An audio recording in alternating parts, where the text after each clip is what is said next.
હું પ્રવીણ, જૂનાગઢથી શરૂઆત કરીએ। જૂનાગઢ મહાનગરપાલિકાના ભાજપ શાસકો દ્વારા કચરાના નિકાલમાં મોટું કૌભાંડ આચરવામાં આવ્યું હોવાનું સામે આવ્યું। સત્તાવાર રેકોર્ડ મુજબ 27 મહિનામાં શહેરમાંથી માત્ર 1.13 લાખ ટન કચરો એકઠો થયો છે, પરંતુ મનપાએ 2.35 લાખ ટન કચરાના નિકાલ માટે રૂપિયા 10 કરોડથી વધુનું આંધણ શરૂ કર્યું। વચરાજ એજન્સીને અગાઉ 4 કરોડ ચૂકવાયા, બાદમાં કોઈપણ ટેન્ડર પ્રક્રિયા વગર ફરી 5 કરોડથી વધુનું કામ આપી દેવાયું। વિપક્ષ કોંગ્રેસે સવાલ ઉઠાવ્યો કે જેટલો કચરો છે જ નહીં તેનો નિકાલ કેવી રીતે થયો? શું આ માત્ર ખોટા બિલ બનાવીને ખિસ્સા ભરવાની વૃત્તિ નથી ને?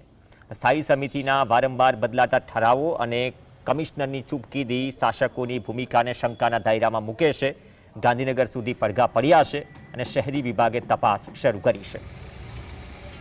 1.25 લાખ મેટ્રિક ટન જે કચરો ભેગો થયેલો છે એનું જે ટેન્ડર છે એ જૂની એજન્સી હતી જે હવે કામી નથી કરતી અને બધું એની મશીનરી લઈને વહી ગઈ છે। એને ફરી પાછું 5 કરોડ અને 28 લાખનું ટેન્ડર એને આપી દેવામાં આવ્યું છે। સ્વચ્છતા સર્વેક્ષણ 2026 આવતું હોય, એનજીટીની ગાઈડલાઈન પણ હોય, તેને ધ્યાનમાં લઈને કમિશનરશ્રી તરફથી પણ સ્ટેન્ડિંગ કમિટીમાં આ દરખાસ્ત આવી હતી। આ વસ્તુનો લીગલ અભિપ્રાય લઈને કમિશનરશ્રી સાથે પરામર્શ કરીને ડમ્પિંગ સાઇટ પરથી તાત્કાલિક ઘન કચરાનો નિકાલ થાય તે માટે આ પ્રક્રિયા કરવામાં આવી છે।